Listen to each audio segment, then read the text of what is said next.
के गर्नु प्रिय हो 4000 5000 को जुत्ता लाउने औकातको छैन हो र अहिले पनि यो बजारमा चप्पल लगाएर आएको छु। यहाँनिर जुत्ता हेर्दैछु है, भाबीकोमा दामी दामी रहेछ।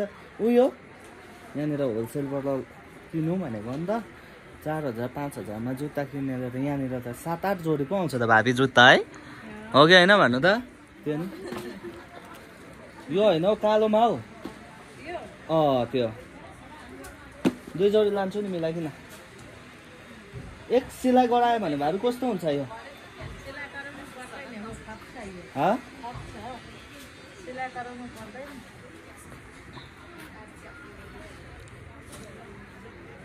अच्छा, के गर्नु र यस्तो जुत्ताहरू लाउनुपर्छ हो। औकात छैन 7000 8000 जुत्ता लाउने भाबी, टक्कै भनिदिऊ। खोइ हो मचा। ल त गाइस, म चाहिँ यहाँनिर चप्पल लगाएर आएको छु र जुत्ता किन्न आँटेको छु भाबीकोमा। खोइ यो त हुन्छ नि भाबी मलाई? त दामी भयो दामी।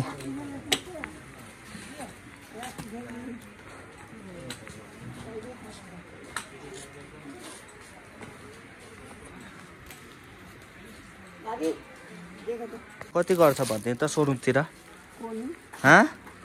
भनिदिनु नि, याद पो छैन। ल भाबी, धेरै धेरै धन्यवाद तपाईँलाई।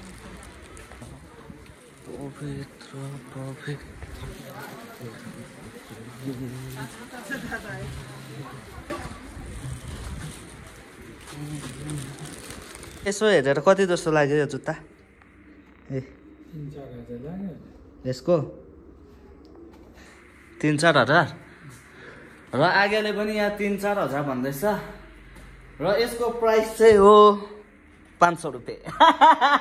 लालबजारबाट ल्याएको, माथि गएको होइन सोरुममा 5000 र 6000 भन्छ जुत्ताको दाम। अन्त तलबाट हेरेको त्यहाँ कम्फर्टेबल नि, हल्का हो चटक्कै नै। आगे चाहिँ यहाँ बिजी हुनुहुन्छ, उहाँको चाहिँ केक छ यहाँनिर।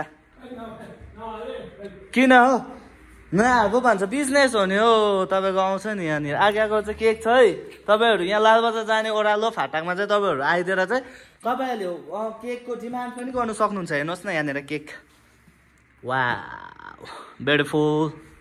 आगे चाहिँ यति साह्रो इन्टेलिजेन्ट उहाँहरूको चाहिँ यहीँनिर मेसिन छ, मेसिन होइन मेसिन आफै बनाउनुहुन्छ उहाँहरूले।